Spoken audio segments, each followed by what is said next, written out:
എല്ലാവർക്കും നമസ്കാരം. ശ്രീ വിഷ്ണു സഹസ്രനാമ സ്തോത്ര പഠനവുമായിട്ട് ബന്ധപ്പെട്ട 8ാമത്തെ ഓൺലൈൻ സെമിനാറാണ് ഇന്നിവിടെ ഇപ്പോൾ ആരംഭിക്കുന്നത്. എല്ലാവരെയും സ്നേഹപൂർവ്വം സെമിനാറിലേക്ക് സ്വാഗതം ചെയ്യുന്നു. ആദ്യം പ്രാർത്ഥന ആലപിക്കുവാനായിട്ട് ശ്രീമതി അനിത ശ്രീകുമാർ അവരെ ക്ഷണിക്കുന്നു.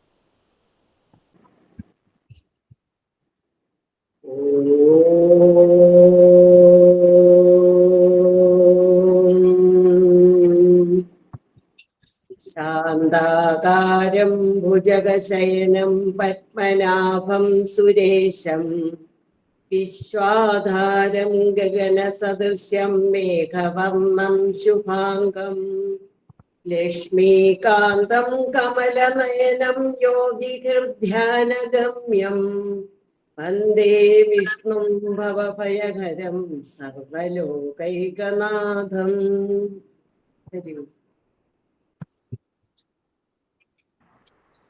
ഹരിയോം. സ്വാഗത ഭാഷണത്തിനായിട്ട് ശ്രീമതി ഗീത എസ് നായർ അവരെ ക്ഷണിക്കുന്നു. എല്ലാവർക്കും എൻ്റെ വിനീതമായ നമസ്കാരം.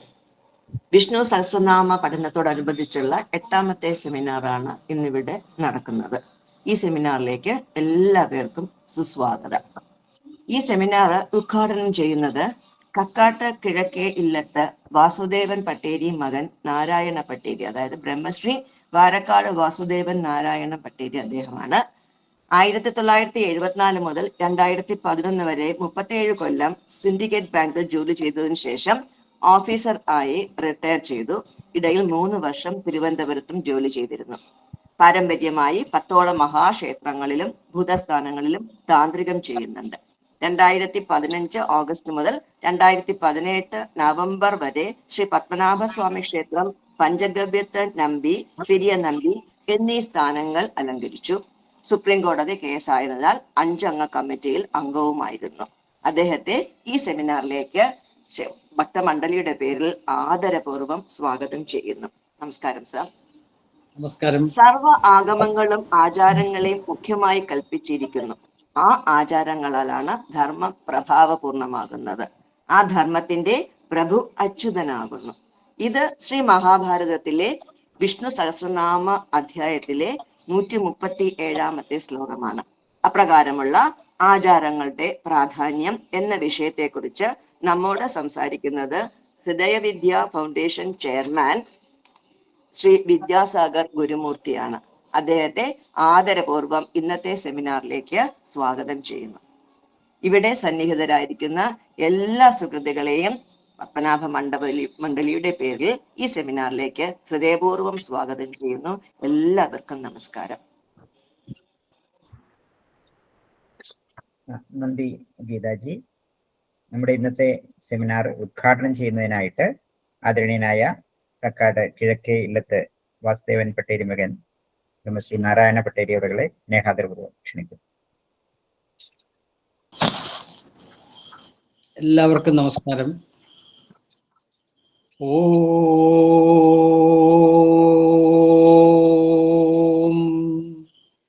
ശാന്താകാരം ഭുജഗശയനം പത്മനാഭം സുരേശം വിശ്വാധാരം ഗഗനസദൃശം മേഘവർണം ശുഭാംഗം ലക്ഷ്മീകാന്തം കമലനയനം യോഗിഹൃദ്ധ്യാനഗമ്യം വന്ദേ വിഷ്ണും ഭവഭയഹരം സർവലോകൈകനാഥം.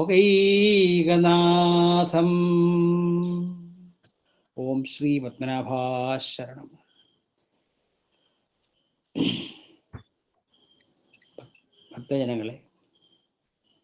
ഭക്തജനങ്ങളുടെയും ജനപദങ്ങളുടെയും അനുഗ്രഹത്താൽ ലോകം മുഴുവൻ ആരാധിച്ചു വരുന്ന ശ്രീപത്മനാഭസ്വാമിയെ ഒരു മുറക്കാലം പൂജിക്കുവാനും അതിലൂടെ ആത്മസാക്ഷാത്കാരം നേടുവാനും ലോകനന്മക്കായി പ്രവർത്തിക്കുവാനും കാരണഭൂതനായ ഇക്കരദേശ സമുദായത്തിലെ വാരിക്കാട് വാസുദേവൻ നാരായണൻ എന്ന ഞാൻ സ്വയം പരിചയപ്പെടുത്തട്ടെ. ഏകദേശം 2 വർഷമായി ശ്രീപത്മനാഭസ്വാമി ക്ഷേത്രത്തിൽ വിഷ്ണു സഹസ്രനാമം അഖണ്ഡനാമ രൂപത്തിൽ നടന്നു വരികയാണല്ലോ. ഗുരുഭൂതന്മാരുടെയും ക്ഷേത്രം തന്ത്രിയുടെയും അനുഗ്രഹത്താലും കലിയുഗത്തിൽ നടന്നു വരുന്ന ഈ മഹായജ്ഞം എന്തുകൊണ്ടും ലോക നന്മക്കായി ഭവിക്കട്ടെ എന്ന് ആശംസിക്കുന്നു. കലിയുഗത്തിൽ മോക്ഷ സാക്ഷാത്കാരത്തിന് വിധിച്ചത് നാമജപം മാത്രമാണ്. ഇത്രയും ഏകാഗ്രചിത്തരായി ഈ സംരംഭം മുന്നോട്ട് പോകുന്നത് ശ്രീപത്മനാഭസ്വാമിയുടെ അനുഗ്രഹം ഒന്നുകൊണ്ട് മാത്രമാണ്. വ്യാസായ വിഷ്ണുരൂപായ വ്യാസരൂപായ വിഷ്ണവേ എന്നാണല്ലോ പ്രമാണം. വിഷ്ണു ഭുജംഗത്തിലൂടെയും നാരായണ കവചത്തിലൂടെയും ഒപ്പം വിഷ്ണു സഹസ്രനാമത്തിലൂടെയും ക്ഷേത്രത്തിന് എന്നും വർദ്ധിച്ചു വരുന്ന ചൈതന്യം ഭക്തജനങ്ങളിലേക്ക് എത്തിക്കുവാനുള്ള ഒരു സന്ദേശമായി ഈ സംരംഭത്തെ നമുക്ക് കാണാവുന്നതാണ്. ക്ഷേത്രത്തിൻ്റെ ഐശ്വര്യവൃദ്ധിക്ക് വേദങ്ങളിൽ 5 കാര്യമാണ് വിധിച്ചത്. ആചാര്യ തപസ്, ആംനായ ജപം, നിയമേന, ഉത്സവേന, അന്നദാനം. ആചാര്യ തപസ് എന്നതുകൊണ്ട് ക്ഷേത്രം തന്ത്രിമുഖ്യൻ അദ്ദേഹത്തിൻ്റെ ദൈനംദിനമായ ആ ആത്മസാക്ഷാത്കാരത്തിലൂടെ കുണ്ടലിനി ശക്തി ഉണർത്തിച്ച് ഭഗവാന് അതിൻ്റെതായിട്ടുള്ള ചൈതന്യം കൊടുക്കുകയാണ്. അത് നിലനിർത്താൻ ആംനായ ജപം, വേദം, സഹസ്രനാമ ജപം എല്ലാം നമ്മൾ ഉൾക്കൊണ്ടുകൊണ്ട് നമ്മൾ ആ ക്ഷേത്ര ചൈതന്യത്തിൻ്റെ അഭിവൃദ്ധിക്ക് വേണ്ടി പ്രവർത്തിക്കണം. പിന്നെ നിയമേന, തെറ്റാതെയുള്ള പൂജ. സാധാരണ ക്ഷേത്രം മേൽശാന്തിയുടെ പ്രഭാവത്തിൽ ഏത് ക്ഷേത്രത്തിനും നല്ല ഒരു അനുഗ്രഹം ഉണ്ടാവണമെങ്കിൽ ഭക്തജനങ്ങളോട് അദ്ദേഹത്തിൻ്റെ പെരുമാറ്റവും കാര്യങ്ങളും എല്ലാം നന്നാവണം. അതും കൂടെ വേണം. അതുമാതിരി ഉത്സവം എന്ന് പറഞ്ഞാൽ ക്ഷേത്രത്തിന് കാലാകാലങ്ങളിൽ നടന്നു വരുന്നതായ ഉത്സവാദ്യ കാര്യങ്ങളാണ്. ആയതിന് ഭക്തജനങ്ങളുടെ നിർലോഭമായ സഹകരണവും അതിൻ്റേതായിട്ടുള്ള കാരമ്യത്തിലെത്തണം. അതാണ് അടുത്ത പരിപാടി. ലാസ്റ്റ് അന്നദാനം എന്ന് പറഞ്ഞാൽ ഒരു മഹാദാനമാണ്. സത്യം പറഞ്ഞാൽ നിങ്ങൾ എന്ത് ദാനം ചെയ്താലും, കോടി രത്നങ്ങൾ ദാനം ചെയ്താലും, കോടി എമൗണ്ട് പൈസ കൊടുത്താലും, എന്ത് വന്നാലും ദാനം വാങ്ങിക്കുന്നവന് എന്തെങ്കിലും ഒരു ലേശം തൃപ്തികേട് വരാം. എന്നാൽ അന്നദാനം കൊണ്ട് അത് വളരെയധികം പ്രധാനമാണ്. കാരണം എത്ര നമ്മൾ ആഹാരം കഴിക്കുന്ന ഒരു പരിധിവരെ എത്തിക്കഴിഞ്ഞാലും അദ്ദേഹം തൃപ്തിയോടുകൂടി മതി എന്ന് പറയുന്ന ആ ഒരു സംരംഭം, ഇത്രത്തോളം മഹാതായിട്ടുള്ള ആ ഒരു സംഗതി, പിന്നെ അദ്ദേഹത്തിന് മതി എന്ന് പറയുന്നത് അദ്ദേഹത്തിനും തൃപ്തി, കൊടുക്കുന്ന ആൾക്കും തൃപ്തിയാണ്. ഇതാണ് അന്നദാനത്തിൻ്റെ മാഹാത്മ്യം. പിന്നെ ഇന്നേക്ക് 528 ദിവസം നിത്യജപത്തിന് 20 കോടിയോളം നാമങ്ങൾ ഭഗവത് പാതാരവിന്ദത്തിൽ അർപ്പിച്ചു കഴിഞ്ഞു. 6 വർഷം കൂടുമ്പോൾ മുറജപത്തിന് മുന്നോടിയായി സഹസ്രനാമ പഠനം ചിദാനന്ദപുരി സ്വാമികൾ ഇത്തവണ ഓൺലൈനായി ക്ലാസ് എടുക്കുന്നത് മനസ്സിലാക്കുന്നു. പിന്നെ കലിയുഗത്തിൽ ഇത്തരത്തിലുള്ള ഭക്തജനങ്ങളുടെ കൂട്ടായ്മ അതിൻ്റെ പാരമ്പര്യത്തിൽ എത്തിക്കാൻ സാധിക്കുമാറാകട്ടെ എന്ന് ശ്രീപത്മനാഭസ്വാമിയോട് പ്രാർത്ഥിക്കുന്നു. സീതാമോചനത്തിനായി ലങ്കയിലേക്ക് പാലം നിർമ്മിക്കാൻ മൂകപ്രാണികളുടെ കൂട്ടായ്മ, നമുക്കെല്ലാവർക്കും അറിയാം, അണ്ണാരക്കണ്ണൻ തന്നാലായത് പ്രവർത്തിച്ചുകൊണ്ട് ശ്രീരാമസ്വാമിയുടെ അനുഗ്രഹം ഏറ്റുവാങ്ങി ലോകനന്മക്കായി ലക്ഷ്യം നേടിയെങ്കിൽ ഭക്തജനങ്ങളുടെ ഈ കൂട്ടായ്മ നാമജപത്താൽ ലോകം മുഴുവൻ അനുഗ്രഹീതരാകുമെന്നത് നിശ്ചയമാണ്. ലോകാ സമസ്ത സുഖിനോ ഭവന്തു. ഇന്ന് ഹൃദയവിദ്യ ഫൗണ്ടേഷൻ ചെയർമാൻ ശ്രീ വിദ്യാസാഗർ ഗുരുമൂർത്തിയെ അനുസ്മരിച്ചുകൊണ്ട് ഈ 8ാമത്തെ ഓൺലൈൻ സെമിനാർ ഉദ്ഘാടനം ചെയ്യുവാൻ എന്നെ നിയോഗിച്ച ക്ഷേത്രം തന്ത്രിയുടെ അനുഗ്രഹത്താൽ ഈ സെമിനാർ ഞാൻ ഉദ്ഘാടനം ചെയ്തതായി അറിയിക്കുന്നു. ഓം ശാന്തി ശാന്തി ശാന്തി. എല്ലാം മംഗളമായി നടക്കട്ടെ എന്ന് ആശംസിക്കുന്നു. നന്ദി, നമസ്കാരം. ഭഗവാനേ ശ്രീപത്മനാഭ ശരണം. വളരെ നന്ദി സാർ. അങ്ങയുടെ വാക്കുകൾക്കും ഉദ്ഘാടനത്തിനും പ്രണാമം അർപ്പിക്കുന്നു. അടുത്തതായിട്ട് നമ്മുടെ ഇന്നത്തെ 8ാമത്തെ ഓൺലൈൻ സെമിനാറിന്റെ വിഷയാവതരണം നടത്തുന്നത് ആദരണീയനായ ശ്രീ വിദ്യാസാഗർ ഗുരുമൂർത്തി അവർകളാണ്. അദ്ദേഹത്തെ പ്രത്യേകം പരിചയപ്പെടുത്തേണ്ട ആവശ്യമില്ല, പേര് മാത്രം മതി അദ്ദേഹത്തെ പരിചയപ്പെടുത്തുവാൻ എന്നതിനാൽ നേരിട്ട് അദ്ദേഹത്തെ ഇന്നത്തെ വിഷയാവതരണത്തിലേക്ക് ക്ഷണിക്കുന്നു. ഇന്നത്തെ വിഷയം ആചാരങ്ങളുടെ പ്രാധാന്യം എന്നതാണ്. സ്നേഹപൂർവ്വം അദ്ദേഹത്തെ ക്ഷണിക്കുന്നു. ഓം സംന്യാസാശ്രമധർമ്മ വിധാത്രീം ബ്രഹ്മജ്ഞാനസുധാരസദാത്രീം സദ്ഗുരുരൂപധരാം സർവജ്ഞാം അമൃതാനന്ദമയീം പ്രണമാമി. സദാശിവസമാരംഭാം ശങ്കരാചാര്യമധ്യമാം അസ്മദാചാര്യപര്യന്താം വന്ദേ ഗുരുപരമ്പരാം. ശ്രുതിസ്മൃതിപുരാണാനാം ആലയം കരുണാലയം നമാമി ഭഗവത്പാദശങ്കരം ലോകശങ്കരം. ജയ ജയ ശങ്കര ഹര ഹര ശങ്കര, ജയ ജയ ശങ്കര ഹര ഹര ശങ്കര. നമസ്കാരം പ്രിയപ്പെട്ട സജ്ജനങ്ങളെ. 2 ദിവസമായിട്ട് ശബ്ദത്തിന് അല്പം പ്രശ്നമുണ്ട്, യാത്ര കാരണം. അതുകൊണ്ട് വ്യക്തമല്ലെങ്കിൽ വീണ്ടും ചോദിക്കാവുന്നതാണ് എന്തെങ്കിലും വിഷയം ഉണ്ടെങ്കിൽ. പൊതുവെ ഇത്തരം വെബിനാറുകളിൽ പങ്കെടുക്കുമ്പോൾ പൊതുവെ കുഴപ്പമില്ലാത്ത ശബ്ദമുള്ള ആളാണ്. ഇന്നെന്തോ അറിയില്ല, 2 ദിവസമായിട്ട് യാത്ര കൊണ്ട് ഉണ്ടായ പ്രശ്നമാണ്. അതുകൊണ്ട് അല്പം ശബ്ദം കുറച്ചേ ഞാൻ സംസാരിക്കൂ. ആർക്കെങ്കിലും മനസ്സിലാവാത്ത വിഷയം ഉണ്ടെങ്കിൽ അല്ലെങ്കിൽ വ്യക്തമാവാത്തതുണ്ടെങ്കിൽ ചോദിക്കാം. വ്യക്തമാണ് സർ, ശബ്ദം വ്യക്തമാണ്. ശരി. എത്ര സമയമുണ്ട് നമുക്ക്? 8:30 വരെയാണോ? അതെ അതെ, 8:30. ശരി. ആചാരം എന്നതിനെ പറ്റിയാണ്. ആചാരത്തിന്റെ പ്രാധാന്യം. സർവാഗമാനാം ആചാര പ്രഥമം പരികൽപ്പതയെന്നാണല്ലോ. എല്ലാ ആഗമങ്ങളിലും ആചാരത്തിന് പ്രഥമ സ്ഥാനം കൊടുത്തിരിക്കുന്നു എന്നതാണ് വിഷയം. നമുക്കറിയാം, വേദോഖിലോ ധർമ്മമൂലം സ്മൃതിശീലേച്ച തദ്വിധാം ആചാരശ്ചൈവ സാധൂനാം ആത്മനസ്തുഷ്ടിരേവച്ച എന്ന് മനുസ്മൃതി പറയുന്നുണ്ട്. അവിടെ അഖില ധർമ്മങ്ങളുടെയും മൂലം വേദമാണെന്നത് സ്പഷ്ടമാണ്. അഖില ധർമ്മങ്ങൾ എന്ന് പറഞ്ഞാൽ ഈ മനുഷ്യൻ, ഇതര ജീവജാലങ്ങൾ, ചരാചര പ്രപഞ്ചം മുഴുവനും ഒരു താളക്രമത്തിലാണ് നിലനിന്ന് പോകുന്നത്. ആ താളക്രമത്തിന് വിഘാതം വരുമ്പോൾ അതിനെ അധർമ്മം എന്ന് വിശേഷിപ്പിക്കുന്നതിൽ തെറ്റില്ല. അപ്പോൾ ഈ താളത്തെ ഋതം എന്ന് വേദം വിശേഷിപ്പിക്കുകയാണ്. ഋതം സത്യം വദ ധർമ്മഞ്ചര എന്ന് പറഞ്ഞതിലെ സത്യം പറയാവുന്നതാണോ? സത്യം വദ എന്ന് പറഞ്ഞാൽ സത്യം പറയൂ എന്ന് പറഞ്ഞാൽ സത്യം മാറുന്നല്ല. ഋതം താളക്രമമാണ്. ഋതം വ്യാവഹാരിക സത്യവും കൂടിയാണ്. ഇപ്പോൾ സമയം എത്രയെന്ന് വെച്ചാൽ 7:45. നാളെ 6:45 ഇപ്പൊ സമയം എത്രയാ വെച്ചാൽ അവിടെ ഇന്നത്തെ സമയം, ഇപ്പോഴത്തെ സമയമല്ലല്ലോ പറയാ. അപ്പൊ മാറിക്കൊണ്ടിരിക്കുന്ന പ്രപഞ്ചത്തിൽ അതാത് കാലഘട്ടത്തിൽ മഹാത്മാക്കൾ, അതുകൊണ്ടാണ് ആപസ്തംഭ സൂത്രത്തിലാണെന്ന് തോന്നുന്നു, ധർമ്മജ്ഞ സമയ പ്രമാണം വേദാശ്ച എന്നൊരു പ്രമാണമുണ്ട്. അതായത് ധർമ്മജ്ഞന്റെ പ്രമാണം സ്വീകാര്യമാണ്. ധർമ്മജ്ഞൻ എന്ന് വെച്ചാൽ ഈ സത്യത്തെ, ധർമ്മത്തെ ആചരിക്കുന്ന ആചാരനിഷ്ഠനായ ഒരു വ്യക്തിയുടെ ജീവിത രീതിയും വാക്കുകളും പ്രമാണമാണ്. അതുകൊണ്ട് തന്നെയാണ് മഹാഭാരതത്തിൽ മഹാജനാ ഏനഗതാ സപന്ഥ എന്ന് പറയാൻ കാരണം. മഹാത്മാക്കൾ ഏത് വഴി പോയോ അതുതന്നെയാണ് വഴി എന്ന് മഹാഭാരതം പറയാൻ കാരണം ധർമ്മജ്ഞ സമയ പ്രമാണം വേദാശ്ച എന്ന ആപസ്തംഭ സൂത്രകാരന്റെ അഭിപ്രായമാണ്. കാരണം ഇവിടെ ഈ ലോകത്ത് ഓരോ ആചരണങ്ങളും രൂപപ്പെട്ടത് ധർമ്മജ്ഞന്മാരുടെ നിയമങ്ങളും വേദവും ചേർന്നാണ്. കേവലം വൈദികമായ ധർമ്മത്തെ നമുക്ക് ഇന്നത്തെ കാലത്ത് ബോധിച്ചെടുക്കാൻ, അല്ലെങ്കിൽ അതിൽ നിന്ന് ആചാരത്തെ വേർതിരിച്ചെടുക്കാനുള്ള ബുദ്ധി, സൗക്ഷ്മ്യം ഇന്നത്തെ കാലത്ത് അത്രയ്ക്കുണ്ടോ വെച്ചാൽ ഇല്ല. എന്നാൽ ഇതേ പിൻപറ്റി ജീവിക്കുന്ന ആചാര്യന്മാർ, സ്വയം ആചരതേ യസ്മാത് തസ്മാത് ആചാര്യ ഉച്യതേ എന്ന് പറയാലോ.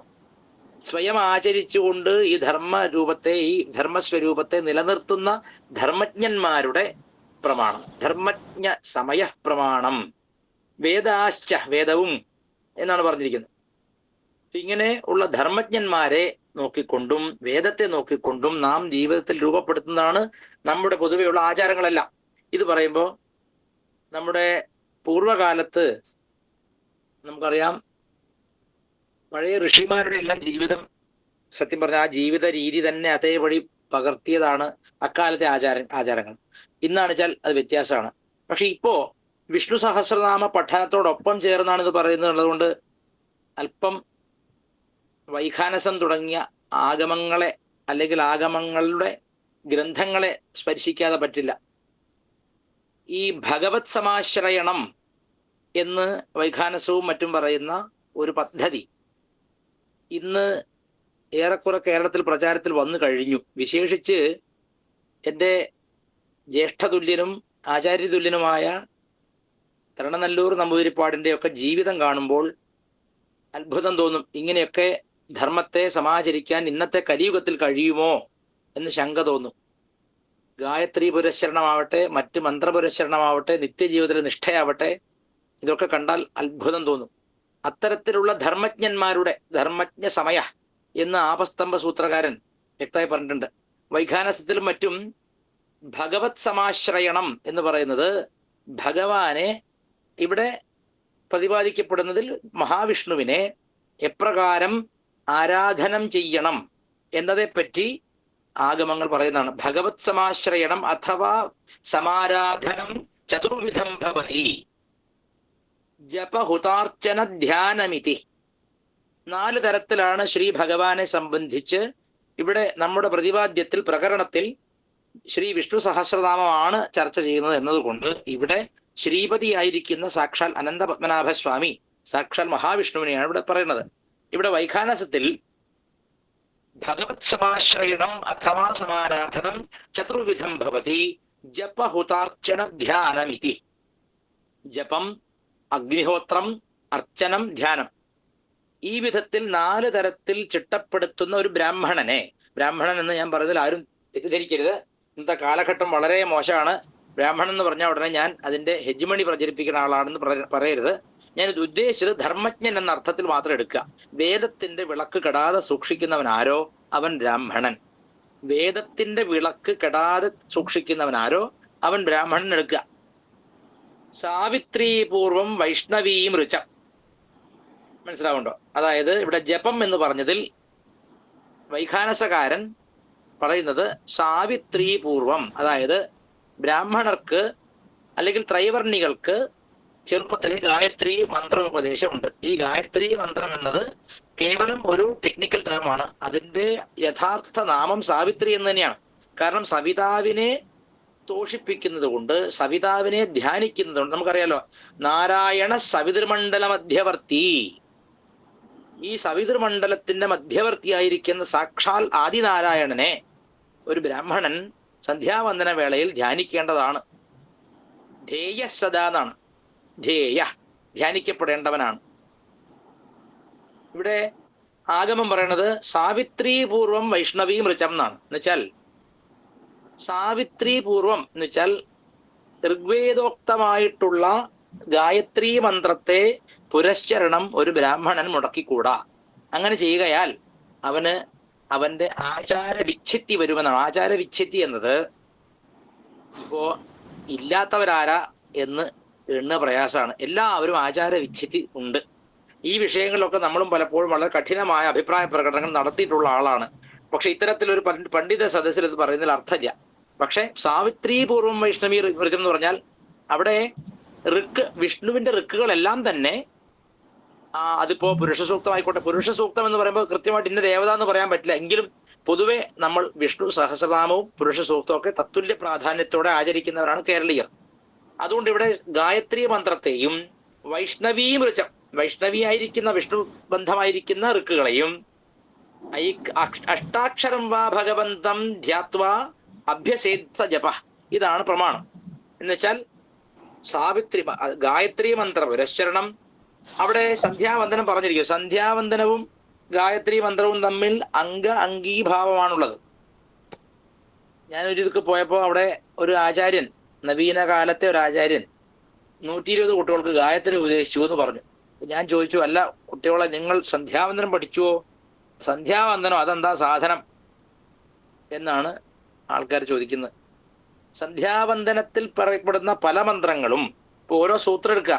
ബൗധായനീരുണ്ട്, ഒരുപാട് ആപസ്തംഭ സൂത്രക്കാരുണ്ട്, ആശ്വലായനമുണ്ട്, പല പല ചടങ്ങുകൾ. ഈ ചടങ്ങ് എന്നുള്ള പദം തന്നെ സംസ്കൃതത്തിൽ നിന്ന് വന്നതാണ്. ഷഡംഗം, ഷഡംഗം എന്ന പദമാണ് നമ്മൾ മലയാളത്തിൽ ചടങ്ങായത്. എപ്രകാരം നമ്മൾ വൈദിക സംഹിതയെ പഠിക്കാൻ പോകുമ്പോൾ ചങ്ങത പഠിച്ചു എന്നേ പണ്ട് പറയുള്ളൂ. ചങ്ങത എന്നത് സംഹിത എന്നതിന്റെ ഗ്രാമ്യപദം പോലെ.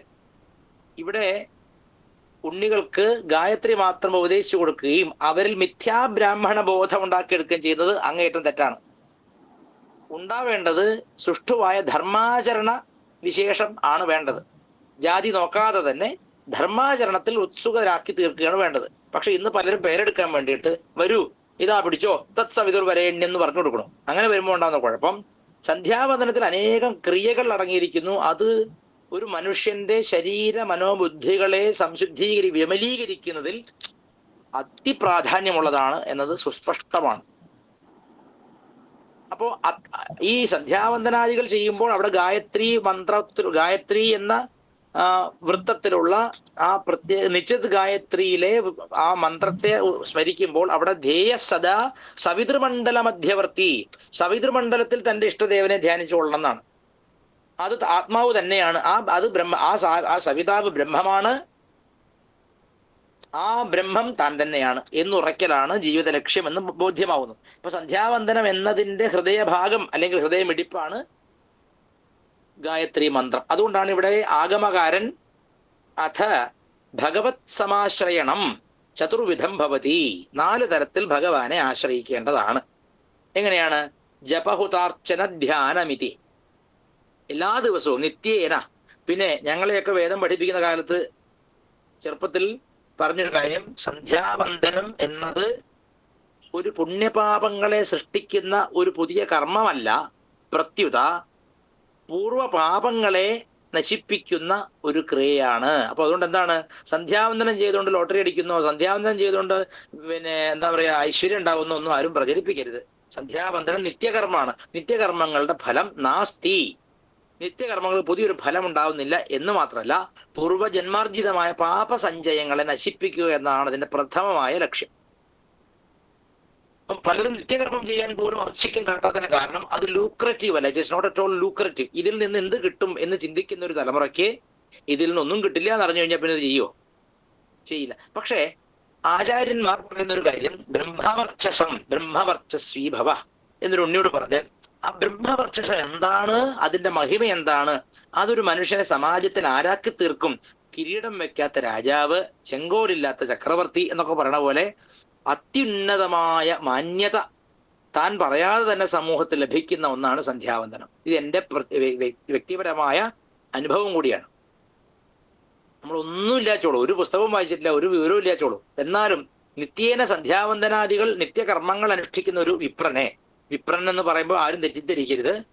ഉദ്ദേശിക്കുന്നത് വൈദികമായി ഉപനയനം കഴിയുകയും ആ രീതിയിൽ ജീവിക്കുകയും ചെയ്യുന്ന ഒരു വേദരക്ഷിതാവ്. അയാൾ കേവലം സന്ധ്യാവന്ദനവും ഗായത്രി പുരസ്ചരണവും അതുപോലെ തന്നെ അവന്റെ പരമ്പരയിലുള്ള ഋക്കുകളും അല്ലെങ്കിൽ ആ തരത്തിലുള്ള മന്ത്രങ്ങളും ഉപാസിക്കുകയും വൈദിക മന്ത്രങ്ങൾ ഉപാസിക്കുകയും, ഇവിടെ വൈഖാനസത്തിൽ പറയുന്ന പോലെ അഷ്ടാക്ഷരം വാ ഭഗവന്തം ധ്യാത്വ അഭ്യസേത്ത ജപ എന്നാണ്.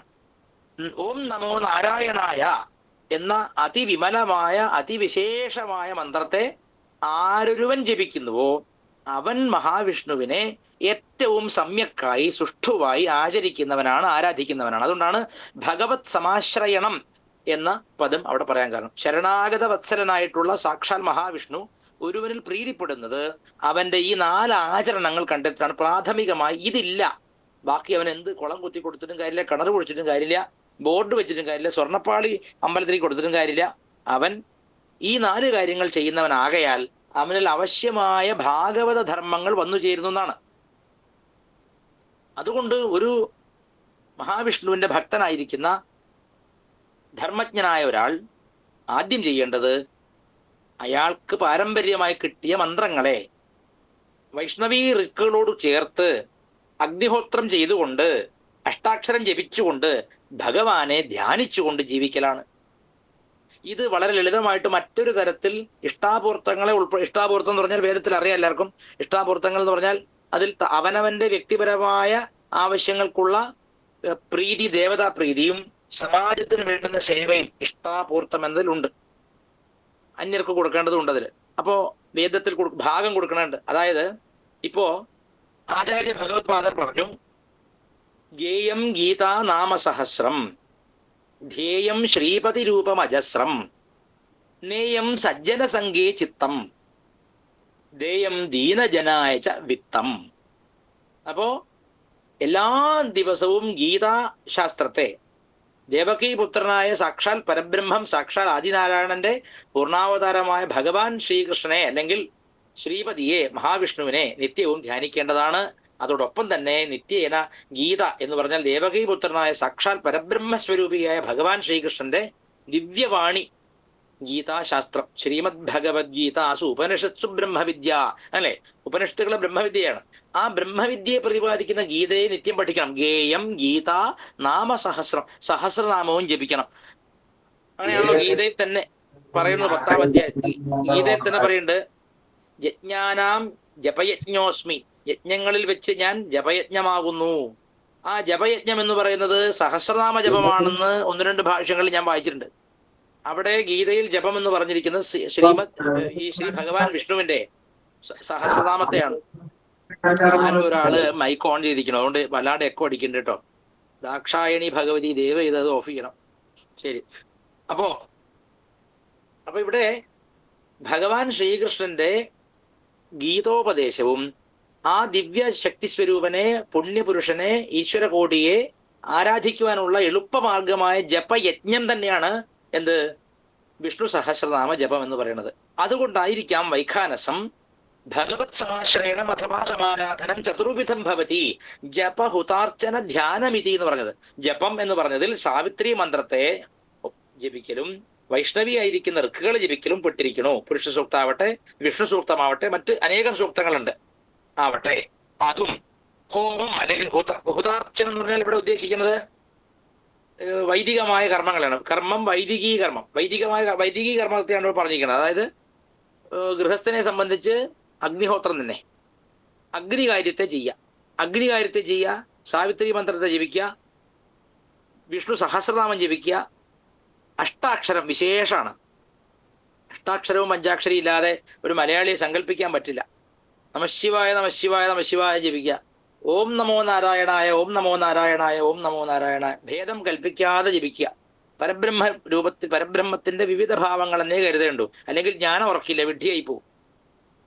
അഗ്നിഹോത്രാദി ഹോമേ അല്ലേ, അതായത് അഗ്നിഹോത്രം തുടങ്ങിയ ഹോമങ്ങളിൽ ഹുതാർച്ചന വിധി, വിശേഷ ദ്രവ്യങ്ങളെ സമർപ്പിക്കൽ, അല്ലെങ്കിൽ അഥവാ പൂജ ഗൃഹേ ദേവായതനേ വാ വൈദികേന മാർഗേണ പ്രതിമാദിഷു പൂജയേ തദർച്ചനം. അതായത് ഇല്ലത്ത് അല്ലെങ്കിൽ വീട്ടിൽ തേവാരം ചെയ്യുക, നിത്യദേവതയുള്ള തേവാരം, ദേവന്മാർക്കുള്ള പൂജാവിധി. തൻ്റെ കുലദേവതയെ, തൻ്റെ ഇഷ്ടദേവതയെ പൂർവികർ പ്രതിഷ്ഠിക്കുകയും ആവാഹിച്ച് പ്രതിഷ്ഠിച്ചിട്ടുള്ള പൂർവികമായ മൂർത്തികളെ നിത്യേന തൻ്റെ ഗായത്രി ജപത്തിനും ഹോമത്തിനും ശേഷം ബിംബത്തിൽ അല്ലെങ്കിൽ പ്രതിമയിൽ, അല്ലെങ്കിൽ ഇപ്പം ഇന്നത്തെ കാലത്ത് ഫോട്ടോ വരെയായി, കുഴപ്പമില്ല, എന്നാലും വേണ്ട, ഛായാപടം എന്ന് പറഞ്ഞ എന്തുവാവാം. അതുകൊണ്ടാണ് ഗൃഹേ ദേവായതനേവാ വൈദികേന മാർഗേണ പ്രതിമാദിഷു പൂജയെ തദർച്ചനം. വീട്ടിൽ ഇല്ലത്ത് ദേവായതനം, ഇവിടെ പൂജാമുറി എന്നൊക്കെ നമ്മൾ പറയണ പോലെ വേണം പറയാം. ദേവതയുടെ ഗൃഹത്തിൽ അല്ലെങ്കിൽ ദേവാരപ്പെരയിൽ ദേവതയ്ക്ക് പ്രതിമയിൽ, പ്രതിമാദിഷു എന്നേ പറഞ്ഞുള്ളൂ വൈഖാനസം, പ്രതിമ തുടങ്ങിയവയിൽ, പ്രതിമയാവാം, ഛായാപടാവാം, അല്ലെങ്കിൽ ഒരു സ്ഥാനമാവാം, ഒരു വാളാവാം. ഭദ്രകാളിയൊക്കെ വാള് മാത്രം വെച്ച് പൂജിക്കണവരറിയാം. വിളക്കാവാം. ഏതോ ഒരു ബിംബത്തിൽ അല്ലെങ്കിൽ ഒരു ഏകാഗ്രതയ്ക്കുള്ളൊരു ബിംബത്തിൽ പൂർവികർ പ്രതിഷ്ഠിച്ചിരിക്കുന്നതിൽ അർച്ചനം ചെയ്യുക. ഓം നമോ നാരായണായ, ഓം നമോ നാരായണായ എന്നിങ്ങനെ അഷ്ടാക്ഷരി മന്ത്രത്തെയും ചെയ്യണം. സകലം, അതായത് നിഷ്കളമായും സകലമായും ദേവത ഉപാസിക്കാം. ദേവത നിഷ്കളഭാവം പരബ്രഹ്മസ്വരൂപമാണ്. അവയവമില്ലാതെ ധ്യാനിക്കാം. ദേവതയെ ജ്യോതിഷായി ധ്യാനിക്കാം. നാരായണ സവിതൃമണ്ഡല മധ്യവർത്തി, സവിതൃമണ്ഡലത്തിൽ ജ്യോതിർമണ്ഡലത്തിന്റെ നടുവിൽ നാരായണൻ കുടികൊള്ളുന്നു, അങ്ങനെയും ധ്യാനിക്കാം. നിഷ്കള സകല വിഭാഗം ജ്ഞാത്വ, അതാണ് ദേവതയെ തന്നിൽ നിന്ന് ഭിന്നമല്ലാതെ സങ്കല്പിക്കണം. പരമാത്മാനം ജീവ ആത്മന ചിന്തയെ എന്നാണ് വൈഖാനത്തിൽ. ദ്വൈതം ഉണ്ട് എന്തായാലും. ശങ്കരാചാര്യ അദ്വൈതത്തിലേക്ക് അത് വരില്ല, കാരണം അവിടെ ആരാധന ആണ്. അപ്പൊ ദേവതയുടെ തൻ്റെ ഉള്ളിലിരിക്കുന്ന ഈ ജീവസ്വരൂപം നാരായണൻ തന്നെ എന്ന് ധ്യാനിക്കുകയും ചെയ്യണം. തനിക്ക് കൈയനക്കാനും ചുണ്ട് ചലിപ്പിക്കാനും നടക്കാനും പൂജ ചെയ്യാനും തൻ്റെ നിത്യകർമ്മങ്ങൾക്കെല്ലാം ശക്തി പകരുന്ന ഊർജം ഉള്ളിലിരിക്കുന്ന മഹാവിഷ്ണു ചൈതന്യമാണെന്ന് സങ്കല്പിച്ചു കൊള്ളണം. അപ്പോ വൈദികമായ ആചരണങ്ങൾ കാലക്രമത്തിൽ മാറ്റം വന്നിട്ടുണ്ടെങ്കിലും ഇവയുടെ എല്ലാം അടിസ്ഥാനം എന്ന് പറയുന്നത് വേദത്തിലെ ആ വൈദിക കർമ്മകാണ്ഡം തന്നെയാണ് ഇന്നും പല രൂപത്തിൽ ബിംബാർച്ചനമായിട്ട് പോലും വന്നിരിക്കുന്നതെന്ന് സൂക്ഷ്മ ബുദ്ധിയുള്ള ആർക്കും മനസ്സിലാവും. കാരണം ബിംബത്തിൽ സ്വാഹാകാരത്തോടു കൂടിയാണ് മന്ത്രാർച്ചന ചെയ്യണത്. ബിംബം പ്രത്യക്ഷത്തിൽ ശിലയാണ്, അഞ്ജനശിലയോ ദാരുവിഗ്രഹമോ എന്തുവാവാം, പക്ഷെ അവിടെ അഗ്നി എന്ന കാര്യമാണ് ചെയ്തുകൊണ്ടിരിക്കുന്നത്. അതുകൊണ്ടാണ് ഹുതാർച്ചന വിധി എന്നിവിടെ പറയാൻ കാരണം. ഹുതാർച്ചന ധ്യാനമിതി എന്ന് പറയാൻ കാരണം ഇവിടെ നമ്മുടെ മുമ്പിലിരിക്കുന്നത് ഗുരുവായൂരപ്പന്റെ ഒരു വിഗ്രഹമായിരിക്കാം, പക്ഷെ അവിടെ അഗ്നിസ്വരൂപത്തെ തന്നെയാണ് നമ്മൾ ധ്യാനിക്കുന്നത് എന്നാണ്. നമുക്കറിയാം, ശ്രുതി സ്മൃതി സദാചാര സ്വസ്യച പ്രിയമാത്മന സമ്യക് സങ്കല്പജ കാമോ ധർമ്മമൂലമിതം സ്മൃതമെന്ന് യാജ്ഞവൽക്യ സ്മൃതിയിലും ഉണ്ട്. അപ്പൊ നിത്യജീവിതത്തിൽ ഗൃഹസ്ഥൻ അനുഷ്ഠിക്കേണ്ടുന്ന കർമ്മങ്ങളെ മുഴുവൻ, ആചരണങ്ങളെ മുഴുവൻ ഗൃഹ്യസൂത്രങ്ങളിൽ വളരെ കൃത്യമായിട്ട് മഹാപുരുഷന്മാര് അവര് അടക്കി വെച്ചിട്ടുണ്ട്. ഗർഭാധാനം മുതൽ പുംസവനം, സീമന്തോന്നയനം, ജാതകർമ്മം, നാമകരണം, നിഷ്ക്രമണം, അന്നപ്രാശനം, ചൂടാകരണം, കർണവേദം, വിദ്യാരംഭം, ഉപനയനം, ഗോദാനം, വേദാരംഭം, സമാവർത്തനം, വിവാഹം, അന്ത്യേഷ്ടി, ഇങ്ങനെയുള്ള ഇതൊക്കെ ഇഷ്ടിപ്രാധാന്യം. ഇഷ്ടി എന്ന് വെച്ചാൽ ഇഷ്ടാപൂർത്തത്തിൽ ഇഷ്ടിയാണ്. അവനവനൊന്ന് നേടാൻ വേണ്ടിയിട്ട് ചെയ്യുന്ന അഗ്നി കാര്യമാണിതെല്ലാം. ഇതിലെല്ലാം അഗ്നിയുടെ സാന്നിധ്യം പ്രകടമാണ്.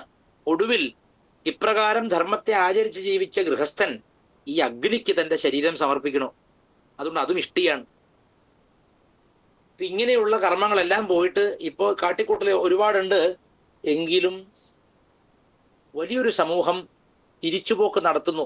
മഹാന്മാരായിട്ടുള്ള ശ്രേഷ്ഠരായിട്ടുള്ള ഗുരുജനങ്ങളുടെ, ആചാര്യന്മാരുടെ ആ ജീവിത രീതി കണ്ടിട്ട് ഇങ്ങനെ പോരാ, നമ്മൾ പുറകോട്ട് പോകണം, പഴയ രീതിയിൽ പോകണം. ഇവിടെ നേരത്തെ ഞാൻ പറഞ്ഞു ധർമ്മജ്ഞ സമയ പ്രമാണം വേദാശ്ച എന്ന് പറഞ്ഞതിൽ സമയം എന്നൊരു ശബ്ദത്തിൽ നിശ്ചയം, ആചാരം എന്നൊക്കെ പറയാം. ആചാരങ്ങളുടെ പൊതുവായ നിയമം. അതുകൊണ്ടാണല്ലോ സർവാഗമാനാം ആചാരപ്രഥമം എന്ന് പറഞ്ഞത്. ആ ആചാരം എന്താണ്? നിശ്ചയമായിട്ടും ചിന്തിച്ചുറപ്പിച്ച് വേദാദി ശാസ്ത്രങ്ങളെ പഠിച്ച് നിശ്ചയിച്ചുറപ്പിച്ചിട്ടുള്ള വൈദികീ മേധയുള്ള ധർമ്മജ്ഞന്മാരായിട്ടുള്ള ആചാര്യന്മാര് എന്ത് ചെയ്തുവോ അത് നമ്മൾ പിൻപറ്റേണ്ടതാണ്. അത് ധർമ്മസൂത്രങ്ങളിൽ വ്യക്തമായി പറഞ്ഞു. ധർമ്മസൂത്രത്തിൽ എനിക്കിപ്പോഴും ഓർമ്മയുണ്ട്, എൻ്റെ മുത്തശ്ശൻ നല്ല പണ്ഡിതനായിരുന്നു. അദ്ദേഹത്തിനടുത്ത് ധർമ്മസൂത്രം പഠിക്കാൻ വേണ്ടി ഒരു വൈദികൻ വന്നു. അപ്പൊ അദ്ദേഹത്തിന്റെ ചിട്ടയും വട്ടമൊക്കെ കണ്ടപ്പോൾ മുത്തശ്ശൻ അത്ര ഇഷ്ടപ്പെട്ടില്ല. അങ്ങനെ കുറെ പറയണത് മുഴുവൻ പകുതിയും രാഷ്ട്രീയമാണേനും. അപ്പോൾ എങ്ങനെയപ്പോ ഇയാളെ ധർമ്മസൂത്രം പഠിപ്പിക്കുക? ധർമ്മസങ്കടം വന്നു. അപ്പൊ ഉടനെ ചോദിച്ചു, വാദ്യാരെ ഈ ധർമ്മസൂത്രം തുടങ്ങാം എന്ന് പറഞ്ഞപ്പോ മുത്തശ്ശൻ പറഞ്ഞു, ധർമ്മസൂത്രം അത്രയ്ക്ക് പഠിക്കാനൊന്നുമില്ല, താൻ ഇപ്പൊ ചെയ്യണില്ലേ, അതിന് നേരെ വിപരീതമാണ് ധർമ്മസൂത്രം. നമ്മുടെ നാട്ടിൽ ആചരിച്ചു വരുന്ന പല കാര്യങ്ങളും പൂർവ മാതൃകകൾക്ക് നേരെ വിരുദ്ധമായി പോകുന്നത് കൊണ്ട് നമ്മുടെ നാട്ടിൽ ഋതം വർത്തിക്കുന്നില്ല, ശ്രൗതകർമ്മങ്ങൾക്ക് പ്രാധാന്യം പോരാ, അല്ലെങ്കിൽ വൈദികരെ അപമാനിക്കുന്നു എന്നൊക്കെയുള്ള വിഷയങ്ങൾ ഒരുപാടുണ്ടായിട്ടുണ്ട്. അതുകൊണ്ട് പലർക്കും ഭയമാണ്, വൈദികർക്ക് ഭയമാണ്, സത്യം തുറന്നു പറയാൻ ഭയമാണ്. അതുകൊണ്ട് ഇങ്ങനെയുള്ള ശ്രുതി തത്വങ്ങളുടെ പിന്തുടർച്ചയായി വന്നിട്ടുള്ള ഗൃഹ്യസൂത്രങ്ങൾ, ധർമ്മസൂത്രങ്ങൾ, ശ്രൗതസൂത്രങ്ങൾ, ശുൽഭസൂത്രങ്ങൾ, ഇത് ശ്രൗത പാരമ്പര്യമായിട്ട് വളർന്ന് നമ്മുടെ ഇപ്പൊ എന്നെയൊക്കെ പറയാന്ന് വെച്ചാൽ സ്മാർത്ഥം എന്ന് പറയും, സ്മൃതികളോട് ബന്ധപ്പെട്ട സ്മാർത്ഥ പാരമ്പര്യത്തിലേക്ക് അത് വന്നു ചേർന്നു. ഇതൊന്നും വെറുതെ വന്നല്ല. അതായത് പൂർവ്വവിജ്ഞാനം എന്നാണ് പറയാ. ശ്രുതിയെ പറയാം പൂർവ്വവിജ്ഞാനം എന്നാണ്. ഇപ്പൊ പൂർവ്വവിജ്ഞാനത്തിന്റെ അടിസ്ഥാനത്തിലാണ് സ്മൃതികൾക്ക് പ്രാമാണ്യം വരുന്നത്. ഒരു സ്മൃതി പൂർവ്വവിജ്ഞാനീയത്തിൽ ഒന്നുമില്ലെങ്കിൽ ആ സ്മൃതി തള്ളിക്കളയേണ്ടതാണ്. അപ്പോൾ ശ്രൗതമായിട്ടുള്ള ശ്രുതി പാരമ്പര്യത്തിൽ അടിയുറച്ചിട്ടുള്ള ആചാരങ്ങളെയാണ് നമ്മൾ പിൻപറ്റേണ്ടത്. ഇത് ആരാണ്? ജൈമിനീയ സൂത്രങ്ങളുടെ വ്യാഖ്യാനത്തിൽ കുമാരല ഭട്ടൻ വളരെ വൃത്തിയായിട്ട് തന്ത്രവാർത്തികത്തിൽ പറഞ്ഞിട്ടുണ്ട്. പൂർവ്വവിജ്ഞാനത്തോട് ബന്ധമില്ലാത്തവയും പൂർവ്വവിജ്ഞാനത്തിൽ ഉറയ്ക്കാത്തവയുമായ സ്മൃതികളെ തള്ളിക്കളയേണ്ടതാണ്.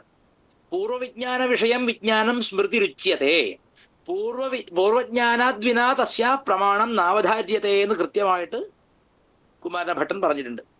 അപ്പൊ അത് എന്തുകൊണ്ടാ വെച്ചാൽ ഇത്തരം ഗ്രന്ഥങ്ങളെ പഠിക്കുകയോ പഠിപ്പിക്കുകയോ ചെയ്യുന്നില്ല എന്നതുകൊണ്ട് പലരും അപ്പോൾ കാണുന്ന കാര്യങ്ങൾ ഇപ്പൊ ഉദാഹരണം പറഞ്ഞാൽ ശബരിമലയാണ് അതിന് ഏറ്റവും വലിയ ഉദാഹരണം.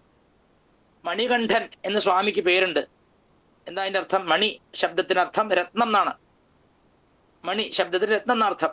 മണി ധരിക്കുക എന്ന് പറഞ്ഞാൽ ഒരു ചികിത്സാ വിധിയും കൂടിയാണ്. ഒരാൾക്ക് അയാളുടെ ജീവിതത്തിൽ ശുക്രന്റെ അഭാവം, അതുകൊണ്ട് ശുക്രന്റെ നീചസ്ഥാനം കൊണ്ട് ധനം ഇല്ലാണ്ടാവുക, കുടുംബസൗഖ്യം ഇല്ലാണ്ടാവുമ്പോൾ അയാളോട് മഞ്ഞപ്പുഷികാലം ധരിക്കാൻ പറയണു, അല്ലെങ്കിൽ മറ്റു അങ്ങനെ പല രീതിയിൽ മണികൾ ധരിക്കുന്നത് ആ ഒരു ഗ്രഹത്തിന്റെ സ്വാധീനം കൊണ്ട് വരുന്ന അസുഖങ്ങളെ ഭേദമാക്കാൻ വേണ്ടി മണിധാരണം എന്നുള്ളത് പ്രധാനമായ ചികിത്സാവിധിയാണ്. ഇവിടെ കാട്ടിൽ പന്തളൻ രാജാവ് കണ്ടു, കാട്ടിൽ നിന്ന് വെളിച്ചം കണ്ടു എന്നാണ്. അപ്പൊ ഉണ്ണിയുടെ കഴുത്തിൽ അപ്പോഴേ എന്തുണ്ടായിരുന്നു? ഇവൻ ദേവതയാണ്, മനുഷ്യനല്ലെന്ന് കാണിക്കുന്ന മണി ഉണ്ടായിരുന്നു.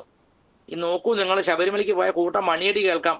ഈ ആന്ധ്രയിൽ നിന്നും കർണാടകത്തിൽ നിന്നും തമിഴ്നാട്ടിൽ നിന്നൊക്കെ അയ്യപ്പന്മാര് പൂണൂർ പോലെ എന്തോ ഒരു കയറ് കെട്ടിയിട്ട് അതിൽ മണികൾ കെട്ടിയിട്ട് കിണികിണീന്ന് അടിച്ചുകൊണ്ട് വരികയാണ്. ഇതാണ് പറഞ്ഞത് പൂർവവിജ്ഞാന വിഷയം വിജ്ഞാനം സ്മൃതി രുച്യത്തെ പൂർവജ്ഞാനാദ് വിനാ തസ്യാ, അതായത് പൂർവജ്ഞാനാദ് വിനാ തസ്യാ പ്രമാണം നാവധാര്യത്തെ എന്ന് പറയാൻ കാരണം അപ്രകാരം പൂർവ്വവിജ്ഞാനത്തോട് വിരുദ്ധമായതും അല്ലെങ്കിൽ പൂർവ്വവിജ്ഞാനം ഒന്ന് ഇപ്പം ഉദാഹരണം പറഞ്ഞാൽ വിളക്ക് തെളിക്കണോ, ഇതിനെന്താണ് പൂർവ്വവിജ്ഞാനം ചോദിച്ചാൽ തീർച്ചയായിട്ടും പറയാം വിളക്ക് തെളിക്കുക എന്നുള്ള കർമ്മം അഗ്നിയെ ആരാധിക്കുന്നതിന്റെ ഏറ്റവും ചെറിയ രൂപമാണെന്ന് പറയുന്നതിൽ വിരോധമില്ല. കാരണം സൂര്യന്റെ അഭാവം അല്ലെങ്കിൽ സൂര്യൻ വന്നിട്ടില്ല എന്നുള്ള സന്ധ്യാവേളകളിൽ സാധാരണ മനുഷ്യർ അഗ്നിയെ തെളിക്കുക എന്നുള്ളത് അഗ്നി സൂര്യപ്രതീകമായിട്ട് ഭൂമിയിൽ ആരാധിക്കപ്പെടുന്ന ഒന്നാണ്. ഈ ഭൂമി സൂര്യപുത്രി എന്നും സൂര്യവധു എന്നൊക്കെ വിളിക്കപ്പെടുന്ന ഒരു ഗ്രഹമാണ്. നമ്മുടെ പോറ്റമ്മയുമാണ്. മാതാ ഭൂമി പുത്രോഹം പൃഥിവ്യ എന്ന് അഥർവണത്തിലുണ്ട്. അമ്മയാണ് ഭൂമി, ഞാൻ മകനാണെന്നാണ്. അപ്പൊ നമുക്കൊരു കടപ്പാടുണ്ട് അമ്മയോട് മാത്രമല്ല അച്ഛനോടുണ്ട്. ആരാണ് അച്ഛൻ? സവിതാവാണ് അച്ഛൻ. എന്തുകൊണ്ട് സവിതാവ് അച്ഛനായി? ശൂന്യ പ്രാണിപ്രസവേ എന്ന ധാതുവിൽ നിന്നാണ് സൂര്യ ശബ്ദം ഉണ്ടാവുന്നത്. സൂര്യൻ സകല പ്രാണികളുടെയും പ്രസവിതാവാണ്. അതുകൊണ്ട് ഇവൾക്ക് പ്രസവിത്രി പ്രചണ്ഡാജ്ഞ എന്ന ലളിതാ സഹസ്രനാമത്തിലും, അല്ല എങ്കിൽ പ്രസവിതാവ് സൂര്യ എന്ന ശബ്ദം, പ്രസവിതാവ് എന്ന് വെച്ചാൽ എല്ലാറ്റിനെയും പ്രസവിക്കുന്നവൻ, പ്രസവിപ്പിക്കുന്നവൻ, ഭൂമി അടക്കം പ്രസവിച്ചവനാണ്. തന്നിൽ നിന്ന് പുറത്തേക്ക് എടുത്തു കൊണ്ടുവന്നു നമ്മയെല്ലാം. സകല ഉദാഹരണത്തിന് നമ്മളൊരിടത്ത് എല്ലാം തീയിട്ട് കൂട്ടി കത്തിച്ചു, പിറ്റേന്നൊരു മഴ പെയ്തു, അതാ വരണം നാമ്പ് പുതിയത്. എവിടുന്ന് വന്നു ഈ ജീവൻ? സകല ജീവജാലങ്ങളെയും ഉരുവാക്കുന്നവൻ സൂര്യനാണ്. സൂര്യന്റെ അഭാവത്തിൽ ജീവൻ ഭൂമിയിൽ നിലനിൽക്കുകയില്ല. അതുകൊണ്ട് അവനെ നാരായണൻ എന്ന് വിളിക്കും. എന്തുകൊണ്ട്? പക്ഷെ ജ്യോതിഷത്തിൽ വ്യത്യാസമാണ്. ജ്യോതിഷത്തിൽ എനിക്കൊന്ന് ഹോരയിലാണെന്ന് തോന്നുന്നു, അർക്ക ശംഭുരുദാഹൃത എന്നൊരു, അർക്കനെ ശംഭുവായി കാണണം, അഗ്നി നക്ഷത്രങ്ങളെയും സൂര്യനെ എല്ലാം ശംഭുവായി ശിവനായി കാണണം എന്നും അവിടെ പ്രമാണമുണ്ട്. എങ്കിലും ഇത് മാറി മറിഞ്ഞു ഇത് രണ്ടു തമ്മിൽ ഭേദമൊന്നുമില്ല കേട്ടോ. ഇടംകണ്ണും വലങ്കണ്ണും പോലെയാണ്, മനസ്സും പ്രാണനും പോലെയാണ്. ഒരേ കന്ധത്തിൽ നിന്ന് ഉരുവായിരിക്കുന്ന രണ്ട് രൂപങ്ങളായിട്ട് ശിവനെയും വിഷ്ണുവിനെയും ഞാൻ കാണുള്ളൂ. വ്യത്യാസമൊന്നും ഞാൻ കാണില്ല. കണ്ടാൽ ഞാൻ മഠേനായി. ഞങ്ങളുടെ പരമാചാര്യനായിട്ടുള്ള ശ്രീ ശ്രീ ശ്രീ ചന്ദ്രശേഖരേന്ദ്ര സരസ്വതി മഹാസ്വാമികൾ അങ്ങനെ പറയാറുണ്ട്, ഭേദം ചൊന്നാൽ വലിയ തെറ്റാണെന്ന്. ഇത് ഇപ്പൊ ഞാൻ ഇപ്പൊ തന്ത്രവാത്തിക പറഞ്ഞോണ്ടിരിക്കുകയാണ്. അതായത് കുമാരല ഭട്ടൻ എന്തുകൊണ്ടായിരിക്കും അവൻ എഴുതിയിട്ടുണ്ടാവുക? കാരണം ഭാവിയിൽ ഒരു ഘട്ടത്തിൽ ആർക്കും എന്ത് ആചാരവും സൃഷ്ടിക്കാം എന്ന ഒരു ദോഷം ഇതിലുണ്ട്. ഉദാഹരണം പറഞ്ഞാൽ ഇതാണ് മണികെട്ടി ഓടുക. എന്തേ അയ്യപ്പ മണികെട്ടി ഓടുന്നു വെച്ചാൽ മണികണ്ഠൻ മണികണ്ഠൻ മണി ശബ്ദം അർത്ഥം എന്താടോ എന്ന് വെച്ചാൽ ആ അർത്ഥം ശരിയായി മനസ്സിലാക്കാൻ വേണ്ടിയാണ് ഓരോ ആചാരം തുടങ്ങി വെക്കുന്നത്. അവിടെ കാണാം, മുമ്പ് പോണ ഒരുത്തൻ ഒരു കർപ്പൂരം കത്തിക്കും കല്ലുമ്മ, പിന്നെ പുറകിൽ ആൾക്കൂട്ടായി കല്ലുമ്മ കത്തിക്കലായി. ഇങ്ങനെ പല ആചാരങ്ങളും അവനവന്റെ ഇഷ്ടം കൊണ്ട് ചെയ്യുന്നുണ്ട്. അതിനൊന്നും ശ്രുതി പ്രാമാണ്യമില്ലാത്തതുകൊണ്ട് അവകളെ കൊണ്ട് പൂർവകർമ്മങ്ങളെ, ദുഷ്കർമ്മങ്ങളെ, പാപകർമ്മങ്ങളെ നിവൃത്തി ചെയ്യാൻ സാധിക്കുമോ എന്ന് ചോദിച്ചാൽ ഇല്ല എന്നാണ് അർത്ഥം. അതുകൊണ്ടാണ് കുമാരല ഭട്ടനെ പോലെ മഹാനായ ഒരു ആചാര്യൻ പറഞ്ഞത് പൂർവവിജ്ഞാന വിഷയം വിജ്ഞാനം സ്മൃതി രുച്യത. സ്മൃതി എന്ന് പറഞ്ഞാൽ എന്താണ്? പൂർവവിജ്ഞാന വിഷയമാണ്. അവിടെ പൂർവവിജ്ഞാനം എന്ന് പറഞ്ഞാൽ എന്താണ്? ശ്രൗതശാസ്ത്രങ്ങൾ, ശ്രുതിയാണ്. അതുകൊണ്ടാണല്ലോ ആചാര്യസ്വാമിയോട് പറഞ്ഞത് ശ്രുതിമതസ്തർക്കോനുസന്ധീയതാം, ശ്രുതിയെ അടിസ്ഥാനപ്പെടുത്തി തർക്കിക്കാം. അടുത്തത് പൂർവജ്ഞാനാദ് വിനാ തസ്യാ പ്രമാണം നാവധാര്യത്തെ. ഇങ്ങനെ ഒരു ശ്രുതി പ്രമാണം കാണിക്കാനില്ലാത്ത ഒരു സ്മൃതിക്കും യാതൊരു നിലനിൽപ്പുമില്ല. മാത്രമല്ല ശ്രുതേരിവാർത്ഥം ശ്രുതിരന്വഗച്ഛത് എന്ന് കാളിദാസൻ, മഹാകവി കാളിദാസൻ അതിമനോഹരമായിട്ട് രഘുവംശത്തിൽ പറഞ്ഞിട്ടുണ്ട്. എപ്രകാരമാണോ ശ്രുതിയുടെ അർത്ഥത്തെ സ്മൃതി പിന്തുടരുന്നത് എന്ന പോലെ. ഇപ്പൊ സ്മൃതി എന്ന് പറയുമ്പോൾ പഴയ ധർമ്മസൂത്രങ്ങളുടെ ഒരു നല്ല പടച്ചട്ടയാണ്, അല്ലെങ്കിൽ ആ ധർമ്മസൂത്രങ്ങളെ ആകെ ആവാഹിച്ച് ഒരുക്കി പുതിയ ഒരു ഉരുപ്പടി ഉണ്ടാക്കിയ പോലെയാണ്. ഇത് വലിയ ഒരു തോതിൽ ബൗദ്ധ ജൈന ധർമ്മങ്ങളുടെ കടന്നുകയറ്റത്തെ തടഞ്ഞിട്ടുണ്ട്. ഹിസ്റ്റോറിക്കലി പറഞ്ഞാൽ ഹിന്ദു മതം എന്ന് പറഞ്ഞ രീതിയിൽ നിന്ന് നിലനിൽക്കാനുള്ള പ്രധാനപ്പെട്ട കാരണം സ്മൃതിയുടെ ആവിർഭാവമാണ്. വേദം ഒരു വെളിമ്പറമ്പ് പോലെ ഇങ്ങനെ കിടക്കുകയാണ്. അതിൽ കയറുന്നവർ വളരെ ചുരുക്കമാണ്. 700 കോടി ജനങ്ങളിൽ 7 പേര് പോലും യഥാർത്ഥ വൈദികരുണ്ടോ എന്ന് വെച്ചാൽ പ്രയാസമാണ്. അവനവന്റെ കമ്പ് പഠിക്കുക. കമ്പ് എന്ന് പറഞ്ഞാൽ അറിയാലോ, ശാഖ. കമ്പോട് കമ്പ് എന്നുള്ള വാക്കോ കയ്യിൽ നിന്ന് വന്നാണ്. സ്വശാഖ പഠിക്കുക. അവനവന്റെ കമ്പും കൊണ്ട് നടക്കുക എന്നല്ലാതെ വേദം എന്ന വലിയ വിജ്ഞാന രാശിയെ, വേദസാഗരത്തെ ഉൾക്കൊള്ളാൻ മാത്രം മേധയുള്ളവർ ഇന്ന് കാലത്തുണ്ടോ വെച്ചാൽ ഉണ്ടാവാം. എൻ്റെ അറിവിൽ വളരെ കുറച്ച് പേരേ ഉള്ളൂ. അപ്പൊ അവർ പോലും പറയുന്നത് ഇത് അനന്തസാഗരമാണ്. അപ്പൊ ഇതിൽ നിന്ന് ഓരോന്നിൽ എടുത്തിട്ടുള്ള ശ്രുതി പ്രമാണത്തെ വെച്ച് ഈ കാലത്ത് എങ്ങനെ പ്രയോഗിക്കാം എന്നതിൽ കണ്ടെത്തിയ ഏറ്റവും മികച്ച രീതിയാണ് ഇവിടെ വൈഖാനസം പറഞ്ഞിട്ടുള്ളത്. അതുകൊണ്ടാണ് ഞാൻ പറഞ്ഞത് സർവാഗമാനാം ആചാരപ്രഥമം എന്ന് പറഞ്ഞാൽ ഈ ആഗമശാസ്ത്രത്തിൽ വളരെ വിശേഷ സ്ഥാനമുള്ള വൈഷ്ണവമായിട്ടുള്ള ആഗമത്തിൽ പറഞ്ഞ കാര്യം ഞാൻ പറയാം. കാരണം ഭഗവത് സമാശ്രയണം അല്ലെങ്കിൽ ഭഗവത് സമാരാധനം ചതുർവിധം ഭവതി. ജപ, ഹുതാർച്ചന, ധ്യാനമിതി. ജപം, ഹോമം, അർച്ചനം, ധ്യാനം. ഈ ജപം എന്ന് പറഞ്ഞതിൽ വൈദികമായിട്ടുള്ള ജപം, അതായത് സാവിത്രി ജപം, വൈദിക മന്ത്രജപം, പിന്നെ അതുപോലെ ഹോമം, അഗ്നിഹോത്രാദികൾ, അർച്ചനം, തൻ്റെ ഇല്ലത്ത് തൻ്റെ ദേവാലയത്തിലുള്ള ബിംബങ്ങളെ, മൂർത്തികളെ ആരാധിക്കൽ, അർച്ചനം ചെയ്യൽ. വിശേഷിച്ച് നാരായണ നാമത്തെ, ഇവിടെ വൈഖാനസം പറയുമ്പോൾ അങ്ങനെ പറയുള്ളൂ, നാരായണ നാമത്തെ അഷ്ടാക്ഷരിയെ ഉച്ചരിക്കുന്നതിന് അതിവിശേഷ സ്ഥാനമാണ്. ഇപ്പോ തിരുവനന്തപുരത്ത് നമ്മുടെ ശ്രീപത്മനാഭ സ്വാമിയുടെ മുമ്പിൽ നിന്നുകൊണ്ട് അഷ്ടാക്ഷരി മനസ്സിൽ ജപിക്കുമ്പോൾ ഉണ്ടാവുന്ന, എന്താ എനിക്ക് പറയേണ്ടെന്നറിയില്ല, വിസ്മയകരമായ ഒരു ശാന്തി. ശാന്താകാരം ഭുജഗശയനം പത്മനാഭം സുരേശം വിശ്വാധാരം ഗഗനസദൃശം മേഘവർണം ശുഭാംഗം. ആ മഹാവിഷ്ണുവിനെ അവിടെ എനിക്ക് മുമ്പേ തന്നെ ശ്രീപത്മനാഭ സ്വാമിയെ തൊഴുമ്പോൾ എനിക്ക് തോന്നാറുണ്ട്, ഈ ധർമ്മസൂത്രങ്ങളെ ആകെ അലകളാക്കിയ വേദക്കടലിലാണ് സ്വാമി ശയിക്കുന്നത്. സ്വാമി എന്തുകൊണ്ട് സ്വസ്ഥമായി അവിടെ ശയിക്കുന്നു എന്ന് ഞാൻ ചിന്തിക്കാറുണ്ട്. സ്വാമി സ്വസ്ഥമായി ശയിക്കാൻ കാരണം താൻ തന്നെ സൃഷ്ടിച്ച വേദങ്ങളിൽ നിന്ന് ഉരുവപ്പെട്ടിട്ടുള്ള പൂർവ്വവിജ്ഞാനത്തിൽ അടിസ്ഥാനപ്പെടുത്തിയിട്ടുള്ള ശ്രൗതങ്ങളായ ആചരണങ്ങൾ നിലനിൽക്കുന്നത് കൊണ്ട് സ്വാമിക്ക് സ്വസ്ഥതയുണ്ട് എന്ന് തമാശയായിട്ട് ചിന്തിക്കാറുണ്ട്. അഥവാ ഈ പൂർവ്വവിജ്ഞാനീയത്തിൽ പെടാത്ത ആചരണങ്ങൾ വരുമ്പോൾ സ്വാമി അല്പം ഒന്ന് ടെൻസ്ഡ് ആവാനും സാധ്യതയുണ്ട്. അങ്ങനെ സ്വാമിക്ക് അല്പം മനക്ലേശം ഉണ്ടായാൽ ഈ പ്രപഞ്ചത്തിൽ പല ഉരുൾപൊട്ടലുകളും വെള്ളപ്പൊക്കവും പ്രകൃതിക്ഷോഭങ്ങളും ഉണ്ടാവും. കാരണം സ്വാമിയിൽ നിന്ന് ഭിന്നമല്ല ഈ പ്രകൃതി. സ്വാമിയുടെ സങ്കല്പമാണ് നാം ഈ കാണുന്ന പ്രപഞ്ചം. അപ്പം അഷ്ടാക്ഷര മന്ത്രം സാക്ഷാൽ നാരായണനെ, ആദികേശവനെ നോക്കി ജപിച്ചാൽ, അവിടുന്ന് ഓടിച്ചു വിടും, തിരക്കാണ്, വേഗം പോകുന്നു പറയെങ്കിലും സ്വാമിയെ നോക്കി ഒരു 3 തവണയെങ്കിലും ഓം നമോ നാരായണായ, ഓം നമോ നാരായണായ, ഓം നമോ നാരായണായ എന്ന് ഉച്ചരിക്കാൻ പറ്റിയാൽ അത് എത്രയോ ജന്മങ്ങളുടെ പുണ്യവിശേഷമാണെന്ന് പ്രത്യേകം പറയേണ്ടതില്ല.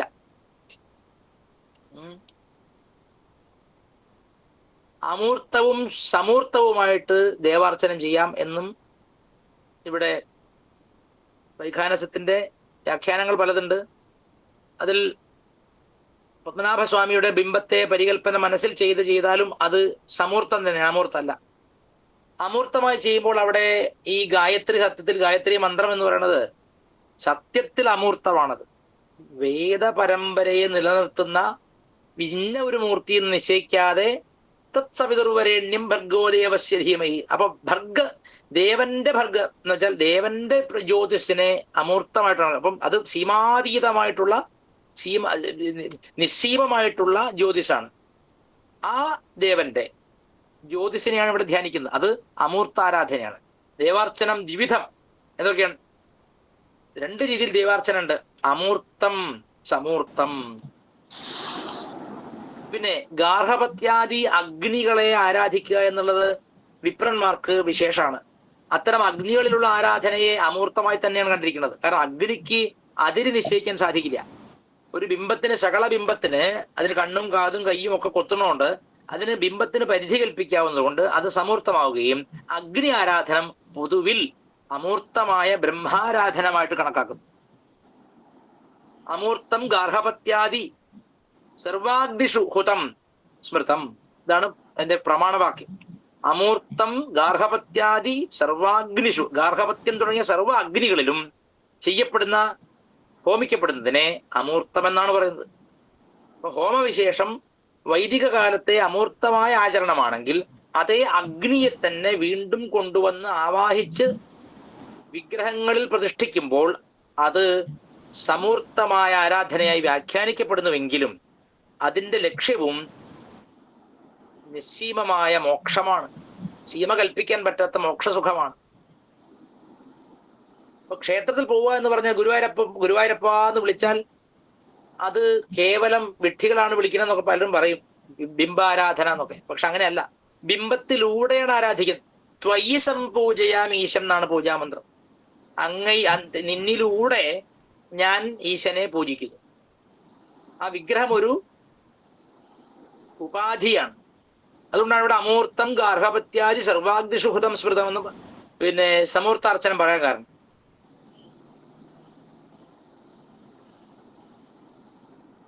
അപ്പോ വൈഖാനസ സൂത്രങ്ങളിൽ ഇപ്രകാരമുള്ള കാര്യങ്ങളെല്ലാം പറഞ്ഞിട്ടുണ്ട്. ഗുരുവായൂരപ്പനെയോ വൈക്കത്തപ്പനെയോ, ഇന്ന് പ്രദോഷമാണ്, വൈക്കത്തപ്പനെ പ്രത്യേകം പറയട്ടെ, ഗുരുവായൂരപ്പനെയോ വൈക്കത്തപ്പനെയോ ശ്രീപത്മനാഭസ്വാമിയെയോ തൊഴുമ്പോ നാം കേവലം നമ്മുടെ അജ്ഞാന ദശയിൽ ഒരു വിഗ്രഹത്തെ കാണുന്നുവെങ്കിലും ഈ പ്രപഞ്ചത്തെ ഒട്ടാകെ തന്റെ സങ്കല്പത്തിൽ ഒളിപ്പിച്ചിരിക്കുന്ന സൃഷ്ടി, സ്ഥിതി, സംഹാര, തിരോധാന, അനുഗ്രഹാദികൾ ചെയ്യാൻ കഴിവുള്ള പഞ്ചകൃത്യ പരായണനായിട്ടുള്ള ഒരു ശിവൻ അല്ലെങ്കിൽ ഒരു നാരായണൻ, സൃഷ്ടികർത്തി ബ്രഹ്മരൂപ ഗോത്രീ ഗോവിന്ദരൂപിണി സംഹാരിണി രുദ്രരൂപ തിരോധാനകരി ഈശ്വരി സദാശിവ അനുഗ്രഹത പഞ്ചകൃത്യ പരായണ എന്ന് ലളിതാ സഹസ്രനാമത്തിലുണ്ട്. സൃഷ്ടികർത്തിയായിരിക്കുമ്പോൾ അവൾ ബ്രഹ്മാവാണ്. സ്ഥിതി നടത്തുമ്പോൾ, ഗോപനം ചെയ്യുമ്പോൾ ഗോത്രീ ഗോവിന്ദനാണ്. സംഹാരിണി രുദ്രരൂപ, ഏകാദശ രുദ്രന്മാർ. തിരോധാനകരി, തന്നിലേക്ക് മറയ്ക്കുമ്പോൾ ഈശ്വരി, തിരിച്ചു വീണ്ടും അടുത്ത കൽപ്പത്തിൽ ആവിർഭവിപ്പിക്കുമ്പോൾ, അനുഗ്രഹിക്കുമ്പോൾ അനുഗ്രഹത, സദാശിവ അനുഗ്രഹത, അപ്പോൾ സദാശിവനാണ്. ഇങ്ങനെ 5 കൃത്യങ്ങൾ ചെയ്യുന്നതാണ് ഹിന്ദുവിന്റെ ഈശ്വരൻ. ഇത് ഹിന്ദുവിന്റെ ഈശ്വരൻ ഒരു ലീലയാണ്, പ്ലേ ആണ്. ഇതിങ്ങനെ എത്ര തവണ ചെയ്തു അങ്ങേർക്ക് തന്നെ ശരിയാ. അപ്പൊ അങ്ങനെയുള്ള ഒരു പരമ്പൊരുളിനെയാണ് ഒരു വിഗ്രഹത്തിൽ ആവാഹിച്ച് നിഷ്ഠാവാനായൊരു തന്ത്രി സ്വസങ്കല്പസിദ്ധിയെ പ്രയോഗിച്ച് തന്റെ പ്രാണശക്തിയെ ആവിർഭവിപ്പിച്ച് അതിലേക്ക് ഇൻഫ്യൂസ് ചെയ്യണം. അങ്ങനെ പ്രാണപ്രതിഷ്ഠ ചെയ്താൽ ആ ആദിനാരായണന്റെ വർണ്ണനകൾ തന്ത്രശാസ്ത്രത്തിൽ പറഞ്ഞിരിക്കുക. അല്ലെങ്കിൽ ഏത് ദേവതയാണെങ്കിലും ആ ദേവതയെ കേവലം ഈ കല്ലിൽ കുടികൊള്ളുന്നവനെ എന്നല്ല പറയണത്. സകല ലോകങ്ങളുടെയും നാഥനായിരിക്കുന്ന ചൈതന്യത്തെയാണ് ഇവിടെ ആവാഹിക്കുന്നത്. ആ ചൈതന്യം അമൂർത്ത ചൈതന്യം തന്നെയാണ്. ആ അമൂർത്ത ചൈതന്യത്തെ സാധാരണ വിഷയികളായ ജനങ്ങൾക്ക് ഒരിക്കലും ഉൾക്കൊള്ളാൻ കഴിയില്ല. അങ്ങനെ വിഷയികളായ ജനങ്ങൾക്ക്, ഇന്ദ്രിയങ്ങളുടെ അടിമകളായിട്ടുള്ള സാധാരണ മനുഷ്യർക്ക് വിഷയീഭവിക്കാൻ വേണ്ടിയാണ് ക്ഷേത്രങ്ങൾ ഉണ്ടായിരിക്കുന്നത്.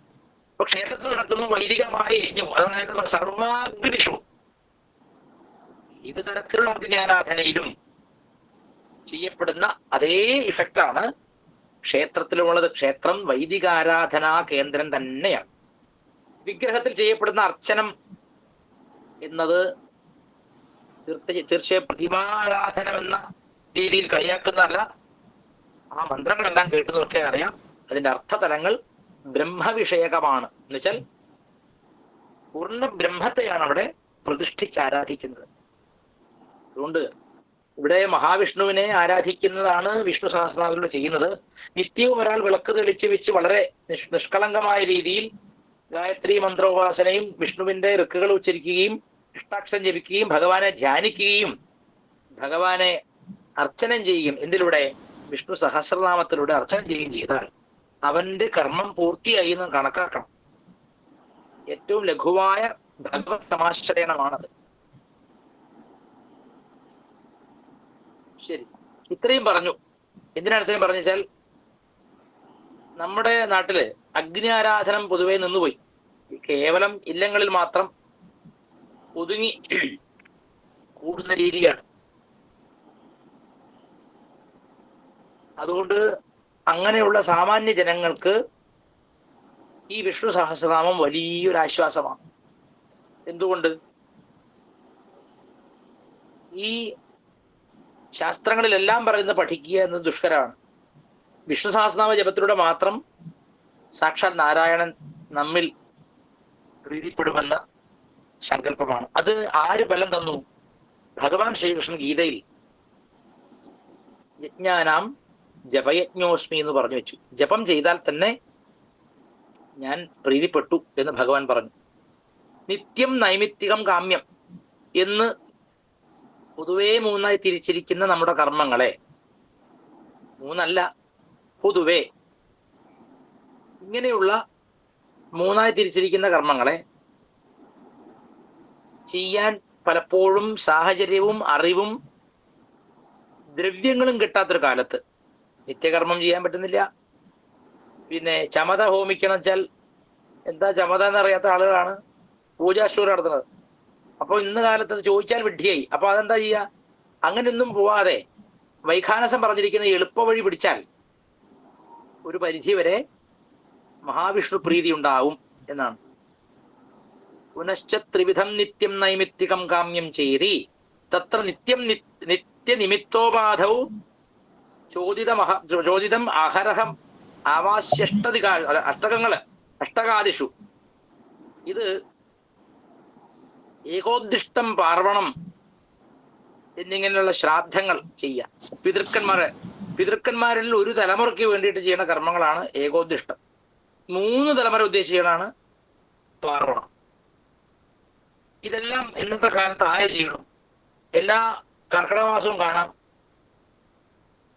ആളുകൾ കൂടിയിരുന്നിട്ട് ഒരാൾ പറഞ്ഞു കൊടുക്കുന്ന എന്തൊക്കെയോ അറിവില്ലാതെ ആചരിക്കുന്നു.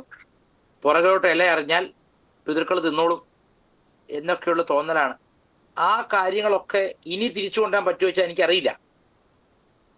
ഇത്രയും വിശേഷമായിട്ടുള്ള ഏകോദിഷ്ടവും പാർവണമൊക്കെ ഇനിയുള്ള കാലത്ത് ചെയ്യാൻ പറ്റുമോ എനിക്ക് അറിഞ്ഞുകൂടാ. എനിക്ക് തോന്നുന്നത്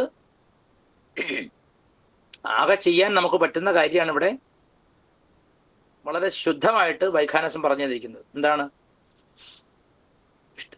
സ്വീകരിച്ച മന്ത്രം എന്ന് വെച്ചാൽ ത്രൈവർണികർക്ക് ഗായത്രിയാണ്. ഗായത്രി ഹുതം എന്നിവിടെ പറഞ്ഞിരിക്കുന്നത് അഗ്നിഹോത്രാദികളാണ്. അല്ലെങ്കിൽ ഏത് തരത്തിലുള്ള അഗ്നിയിലും അമൂർത്തമായൊരു ആരാധനയുണ്ട്. പിന്നെ ഇവിടെ ശ്രീപതിയെ ധ്യാനിക്കൽ, മഹാവിഷ്ണു ധ്യാനിക്കുക, അവിടുത്തെ മന്ത്രമായിരിക്കുന്ന അഷ്ടാക്ഷരി ജപിക്കുക, യജ്ഞമായിട്ട് സഹസ്രനാമ ജപം തന്നെ ചെയ്യുക. യജ്ഞാനാം ജപയജ്ഞോസ്മി എന്ന പ്രമാണത്തെ എടുത്തുകൊണ്ട്.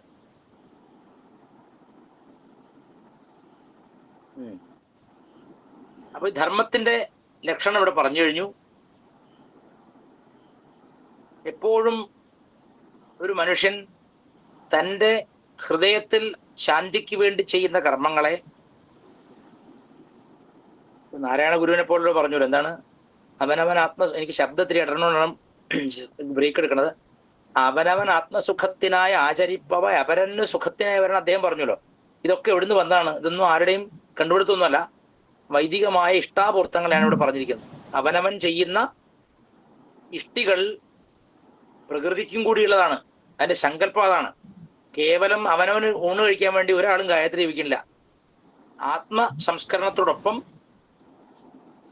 പ്രകൃതിക്കും ഗുണം കിട്ടുന്ന രീതിയിലാണ് പണ്ട് കാലത്ത് എല്ലാവരും ഇത് ചെയ്തിരുന്നത്. നമുക്കറിയാം, യാജ്ഞവൽക്കനും പരാശരനും ബൃഹസ്പതിക്കും നാരദനും ഒക്കെ പേരിൽ, ഇവരുടെ എല്ലാം പേരിൽ സ്മൃതികളുണ്ട്. ഈ സ്മൃതികളിലെല്ലാം എങ്ങനെ, ആരാണ് ധർമാചാര്യൻ, എന്താണ് ധർമ്മം, ധർമ്മത്തിന്റെ ഉറവിടം എന്താണ്, ഗർഭാധാനം മുതൽ വിവാഹം വരെയുള്ള സംസ്കാരങ്ങൾ എന്തൊക്കെയാണ്, ഭക്ഷ്യാഭക്ഷ്യങ്ങൾ എന്തൊക്കെയാണ്, ത്യാജ്യഗ്രാഹ്യങ്ങൾ എന്തൊക്കെയാണ്, ഇതൊക്കെ വിശദമായിട്ട് പറഞ്ഞിട്ടുണ്ട്. അതൊക്കെ ഇനിയൊരു അവസരത്തിൽ ഓരോന്നൊക്കെ എടുത്തിട്ട് പറയേണ്ട ഒരു അവസരം വന്നാൽ അത് പറയാം. ഈ യാജ്ഞവൽക്യ സ്മൃതിക്ക് തന്നെ അനേകം വ്യാഖ്യാനങ്ങൾ ഉണ്ടായിട്ടുണ്ട്. ബാലക്കറുടെയും മിതാക്ഷരയൊക്കെ അതിന്റെ ഇതാണ്. ദീപകലിക എന്നൊക്കെ പല ഗ്രന്ഥങ്ങളുണ്ട്. അത് പഴയ ഗ്രന്ഥങ്ങളൊക്കെ ചിലതൊക്കെ ഇപ്പോൾ ഈ ഇതുണ്ടല്ലോ, എന്താണ്, ഡോക്യുമെന്റേഷൻ ഡ്രൈവില് ഉണ്ടാക്കി വെച്ചിട്ടുണ്ട് അവര്. നമുക്കിപ്പോൾ എന്താ വേണ്ട വെച്ചാൽ സാക്ഷാൽ ഭഗവാനെ ധ്യാനിക്കാനുള്ള വഴി തരികയാണ് നമ്മൾ. അപ്പൊ അതിന് എന്ത് ആചരണം ചെയ്യേണ്ടത് ഞാൻ വളരെ ലളിതമായിട്ട് വൈഖാനസത്തിന്റെ അടിസ്ഥാനത്തിൽ പറഞ്ഞിട്ടുണ്ട്. വിഷ്ണു ക്ഷേത്രങ്ങളിൽ വിഷ്ണുവിന്റെ മഹാവിഷ്ണുവിന്റെ ആരാധനയ്ക്ക് വൈഖാനസമാണ് പ്രധാനം. പഞ്ചരാത്രം, വൈഖാനസം. അതുകൊണ്ട് എല്ലാ തരത്തിലും വൈകുണ്ഠത്തിന്റെ സ്വാമി ഹൃദയസ്വാമിയാണ്, നമ്മുടെ ഹൃദയത്തിൽ ഇരിക്കുന്ന സ്വാമി തന്നെയാണ്. ആ സ്വാമിയെ ആരാധിക്കുവാൻ ഏറ്റവും എളുപ്പ വഴി നമ്മുടെ ഈ മഹാവിഷ്ണുവിനെ ബിംബത്തിൽ ആരാധിക്കാം, പ്രതിമയിൽ ആരാധിക്കാം, അഗ്നിയിൽ ആരാധിക്കാം, അഷ്ടാക്ഷരി കൊണ്ട് ആരാധിക്കാം, വിഷ്ണു സഹസ്രനാമം കൊണ്ട് ആരാധിക്കാം. ഇത് ചെയ്യുന്നാൽ അപ്പൊ ഇത്രയെങ്കിലും ആചാരം, ഇപ്പൊ ഇത്രയും വിശദമായിട്ടുള്ള ഗർഭാധാനം മുതലുള്ള ആചാരങ്ങളെല്ലാം പിൻപറ്റാൻ കഴിയുന്നവർ തുലവും കുറവാണ്. അതുകൊണ്ട് ഒരു മനുഷ്യൻ അവന്റെ ജീവിതത്തിന് തൃപ്തിയും സിദ്ധിയും ഉണ്ടാവാൻ ഈ 4 കാര്യങ്ങൾ അനുഷ്ഠിക്കേണ്ടതാണ്. ശങ്കരാചാര്യ വേറെ ഇത് പറഞ്ഞിട്ടുണ്ട്. ഗേയം ഗീത നാമസഹസ്രം ധ്യേയം ശ്രീപതി രൂപം അജസ്രം. ഭഗവാൻ മഹാവിഷ്ണുവിനെ നിരന്തരം സ്മരിക്കുക, ധ്യാനിക്കേണ്ടതാണ്. പിന്നെയോ നല്ല ആളുകളായിട്ട് കൂട്ടുകൂടുക. നേയം സജ്ജന സങ്കേചിത്തം. ഇവിടെ ഭക്തമണ്ഡലി, വിഷ്ണു ഭക്തമണ്ഡലി, അല്ലെങ്കിൽ ഇങ്ങനെ ഇതുള്ള കൂട്ടായ്മകൾ നല്ല നല്ല ആളുകളോട് ചേരുക. അപ്പം നല്ല ചിന്തകൾ ഉണ്ടാവും. പിന്നെയോ താൻ സമ്പാദിച്ചതിൽ നിന്ന് അല്പം സജ്ജനങ്ങൾക്കായിട്ട് കൊടുക്കുക. ശ്രിയാദേയം ഹ്രിയാദേയം ശ്രദ്ധയാദേയം അശ്രദ്ധയാ അദേയം എന്ന് വേദം പറയുന്നുണ്ട്. ശ്രിയാദേയം താൻ സമ്പാദിച്ച ശ്രീയിൽ നിന്ന് കൊടുക്കുക. ഹ്രിയാദേയം അഹങ്കാരത്തോടെ കൊടുക്കുക, ലജ്ജയോടെ കൊടുക്കുക. എത്ര കൊടുത്താലും ഇത്രയും കൊടുക്കാൻ പറ്റുള്ളൂ, ചിന്തിച്ചു കൊടുക്കുക. ശ്രിയാദേയം ഹ്രിയാദേയം ശ്രദ്ധയാദേയം, ശ്രദ്ധയോടുകൂടി കൊടുക്കുക. അശ്രദ്ധയാ അദേയം, അശ്രദ്ധയോട് കൊടുക്കരുത്. എന്തുകൊണ്ട്? വരുന്നവൻ ഭഗവാൻ നാരായണൻ തന്നെ ആണെങ്കിലോ അശ്രദ്ധയോട് കൊടുത്താൽ പാപമായി. ആ ചിന്തയാണ് വേണ്ടത്. കാരുണ്യാത് കാമമന്യം ദദതി ഖലു പരേ സ്വാത്മതസ്ത്വം വിശേഷാത്. അത് പറയുന്നുണ്ടോ? മറ്റുള്ളവരൊക്കെ ബ്രഹ്മാദികളൊക്കെ ഭക്തരുടെ വാത്സല്യ നിമിത്തം ആത്മമോക്ഷത്തെ ഒഴിച്ച് ബാക്കിയൊക്കെ കൊടുക്കുന്നു. നിശ്ചയമാണ്, സത്യമാണത്. ഭഗവാൻ ഗുരുവായൂരപ്പൻ ആത്മാവിനെ നൽകുന്നതാണ്. എന്നുവെച്ചാൽ സ്വാത്മത എന്നൊരു പേര് നാരായണീയത്തിൽ ഗുരുവായൂരപ്പന് അല്ലെങ്കിൽ മഹാവിഷ്ണു ചാർത്തി കൊടുക്കണ്ടാര് മേൽപ്പത്തൂര്. സ്വാത്മത തന്നെ തന്നെ കൊടുക്കണു കൃഷ്ണനാണ്. കാരുണ്യത് കാമമന്യം ദദതി ഖലു പരേ സ്വാത്മത. അതാ സ്വാത്മതസ്ത്വം. ത്വം സ്വാത്മത. അവിടുന്ന് ആരാണ്? സ്വാത്മത, സ്വയം കൊടുക്കുന്നവനാണ്. തന്റെ ആത്മാവിനെയും കൊടുക്കുന്നതാണ്. അന്യേ ഐശ്വര്യാത് ജഗതി പരജനേ ഈശ്വരേ. ചൽ മറ്റുള്ളവരൊക്കെ ഐശ്വര്യം ഹേതുവായിട്ട് ലോകത്തിൽ മറ്റുള്ളവർ വിഷയത്തിൽ കൊടുക്കണം. എന്താ, വീട് കൊടുക്കണു, കാറ് കൊടുക്കുന്നു, പൂന്താനത്തിനെ പോലുള്ളവരുള്ളതൊക്കെ കളഞ്ഞു. കൗപീനവന്ത ഖലു ഭാഗ്യവന്ത എന്ന രീതിയിലേക്ക് ഭഗവാൻ മാറ്റി. അങ്ങനെ ആത്മാരാമന്മാരെ സൃഷ്ടിക്കുന്നതിൽ മഹാവിഷ്ണുവിനേക്കാൾ വലിയ ആരുമില്ല എന്നാ പറയാ. ആത്മാരാമൻ. അതുകൊണ്ടാണ് യോഗി ഹൃദ്ധ്യാനഗമ്യം എന്ന് പറയാൻ കാരണം. യോഗിമാരുടെ ഹൃദയത്തിൽ ധ്യാനിക്കപ്പെടുന്നവനാണ്.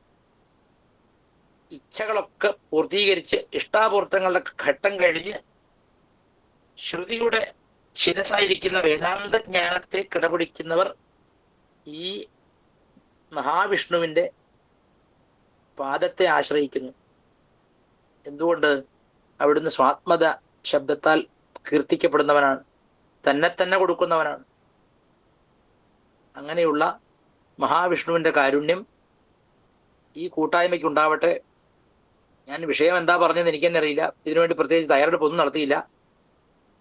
പക്ഷെ ഒരു കാര്യമുണ്ട്, കേവലം 4 കാര്യം കൊണ്ട്, 4 ഓട്ടം കൊണ്ട് നല്ലൊരു ആചാര ആഗമ സദ്യ ഉണ്ടാക്കാം എന്ന് നിങ്ങൾ പഠിച്ചിരിക്കുമെന്ന് ഞാൻ വിശ്വസിക്കുന്നു. വിശദമായ മറ്റൊരു വിഷയമായിട്ട് ഇനിയും കണ്ടുമുട്ടാം. ശബ്ദത്തിന് വലിയ ബുദ്ധിമുട്ടുണ്ട്, ഇപ്പോൾ വേദനയുണ്ട്. അതുകൊണ്ട് ഞാൻ ഇപ്പം അധികം സംസാരിക്കണില്ല.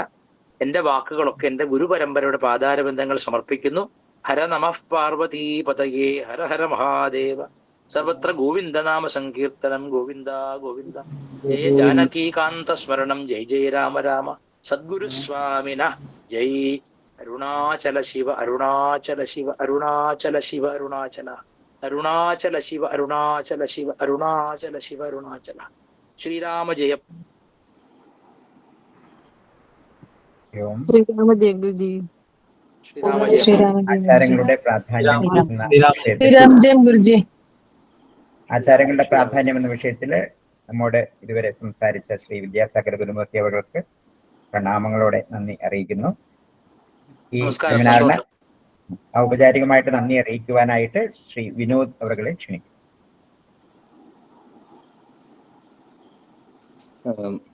എല്ലാ സജ്ജനങ്ങൾക്കും നമസ്കാരം. ഇന്ന് നമ്മൾ വളരെ ഗഹനമായിട്ടുള്ള ഒരു വിഷയമാണ് അവതരിപ്പിക്കപ്പെട്ടത്. അപ്പോൾ ഈ സെമിനാറിൻ്റെ ഉദ്ഘാടകനായിട്ട് എത്തിയിട്ടുള്ള ബഹുമാനപ്പെട്ട പത്മനാഭസ്വാമി ക്ഷേത്രത്തിലെ പെരിയ നമ്പിയായിട്ട് സേവനമനുഷ്ഠിച്ചിരുന്ന ബ്രഹ്മശ്രീ വാസുദേവൻ നാരായണൻ പട്ടേരി അദ്ദേഹത്തിന് ശ്രീ പത്മനാഭ ഭക്തമണ്ഡലി കൂട്ടായ്മയുടെ പേരിൽ നന്ദി അറിയിച്ചുകൊള്ളുന്നു. പിന്നെ വിദ്യാസാഗർ ഗുരുമൂർത്തിജിയെക്കുറിച്ച് ഒരു ആമുഖത്തിൻ്റെ ആവശ്യമുണ്ടെന്ന് തോന്നുന്നില്ല. അദ്ദേഹം സമാജത്തിൻ്റെ ഉന്നമനത്തിനും അതുപോലെ ആചരണങ്ങൾക്കുമായിട്ട് ഒരുപാട് കാര്യങ്ങൾ എപ്പോഴും ചെയ്തുകൊണ്ടിരിക്കുന്ന ഒരു വ്യക്തിയാണ്. അദ്ദേഹം ഹൃദയവിദ്യാ ഫൗണ്ടേഷനിലൂടെ ഒരുപാട് അറിവ് പകർന്നു കൊടുക്കുന്ന, ഓൺലൈനിലൂടെയും ഓഫ്ലൈനിലൂടെയും അദ്ദേഹം പ്രഭാഷണങ്ങളുമായിട്ട് ഒരുപാട് അറിവുകൾ പകർന്നു കൊടുക്കുന്ന കാര്യങ്ങൾ എല്ലാവർക്കും അറിയാമെന്ന് കരുതുന്നു. അപ്പോൾ അദ്ദേഹത്തിൻ്റെ വളരെ വിശദമായിട്ടുള്ളൊരു പ്രഭാഷണം പിന്നീട് അവസരത്തിൽ നമുക്ക് കാണാൻ അല്ലെങ്കിൽ ലഭ്യമാകാൻ സാധിക്കട്ടെ എന്ന് പ്രാർത്ഥിച്ചുകൊണ്ട് അദ്ദേഹത്തിനും ശ്രീ പത്മനാഭ ഭക്തമണ്ഡലിയുടെ പേരിലുള്ള നന്ദി അറിയിച്ചുകൊള്ളുന്നു. ഒപ്പം ഈ സെമിനാറിൽ പങ്കെടുത്ത മുഴുവൻ സമയം ഇത് ശ്രദ്ധിച്ച മുഴുവൻ സജ്ജനങ്ങൾക്കും ശ്രീ പത്മനാഭ ഭക്തമണ്ഡലിയുടെ പേരിലുള്ള നന്ദി അറിയിച്ചുകൊള്ളുന്നു. നമസ്കാരം. നമസ്കാരം. നമസ്കാരം. ശാന്തിമന്ത്രം. ശാന്തിമന്ത്രം.